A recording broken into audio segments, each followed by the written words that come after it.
So dadaling ko naman po kayo sa likod ng kubo kung saan mas malawak po yung garden na ginawa ko. So parang 3 parts yung nagawa kong garden doon. So yung isa para sa yung tambayan ng nanay ko, yung isa yung parang wonder garden, din yung isa yung parang may ground na puro white stone. So tara ka from tingnan natin yung garden ko sa likod para makita nyo naman kung anong ginawa ko dito.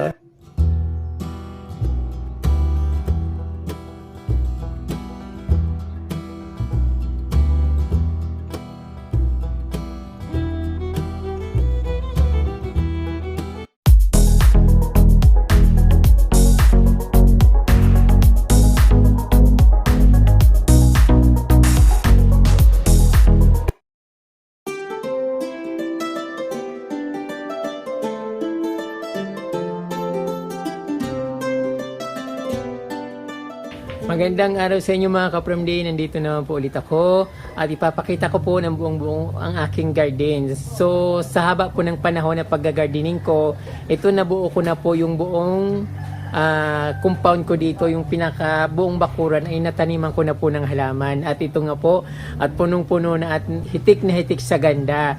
So hindi ko lang alam, para sa akin kasi ka-From Day maganda siya. Hindi ko lang alam kung magugustuhan nyo. But proud po ako na ipakita po ito sa inyo at ipakita sa buong mundo.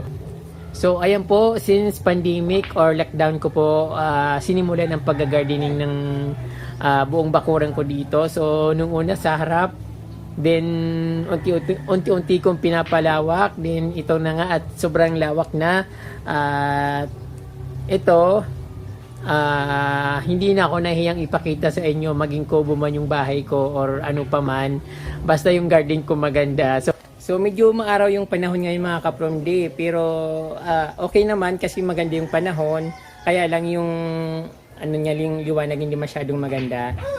Unahin ko dito sa harap ng kubo ko, since na nung una kong pinakita naman ay yung sa harap ng kubo yung pinakita ko. So napakalaki nang nabago ka-From Day.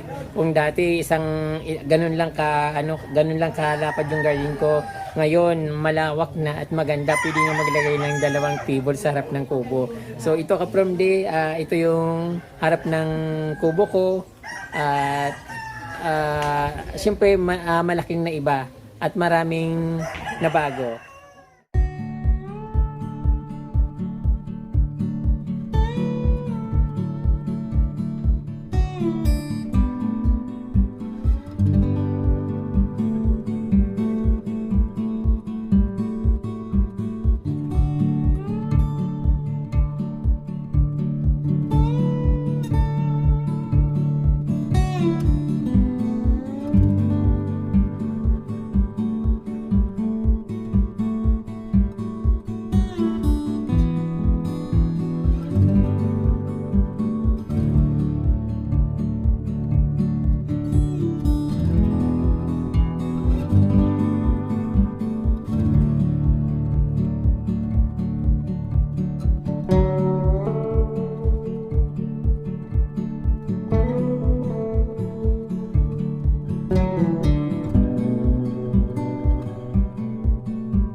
So dadaling ko naman po kayo sa likod ng kubo kung saan mas malawak po yung garden na ginawa ko. So parang 3 parts yung nagawa kong garden doon. So yung isa para sa yung tambayan ng nanay ko, yung isa yung parang wonder na wonder garden, din yung isa yung parang may ground na puro white stone. So tara ka-from tingnan natin yung garden ko sa likod para makita nyo naman kung anong ginawa ko dito.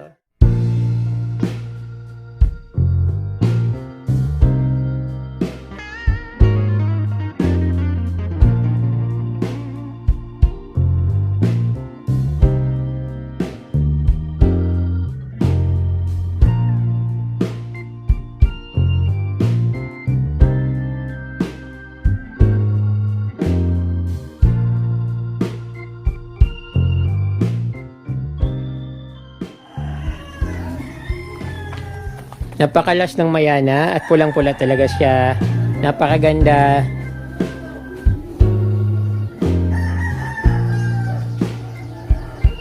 At yung napaka-rare na Dunya Luz na kulay-pula yung bulaklak. Ako lang mayroong ganito dito kaya maraming nanliligaw sa akin dito. Gusto humingi ng sanga. Sabi ko later na lang pag dumami na para sigurado na hindi siya mamatay.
Nakabawi siya, lumago ulit yung dating parang hindi ko na inaasahan na mabubuhay, lumaki ulit siya, but yung isa naging iwan ko dito ba't naging ganito, pero meron siya mga supang sa ilalim, sana gumanda.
Ito yung ginawa kong garden para sa nanay ko. Natambayan niya kapag gusto niya mag-coffee o magmuni-muni. Dito siya.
At dito naman yung pinaka-latest na ginawa ko na landscape na may daanan.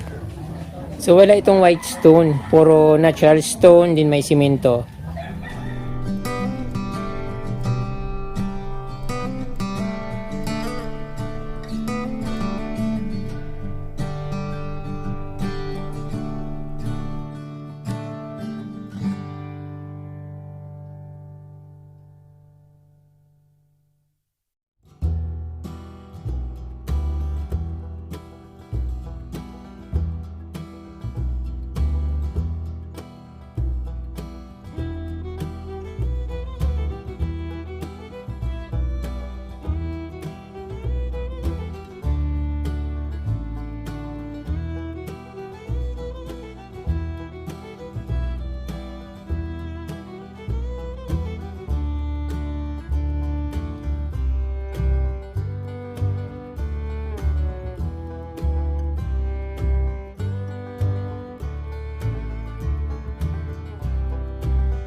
Shout out to Lucita Diaries of Cebu, Ma'am Lia Sumiran of Sariaya, Quezon,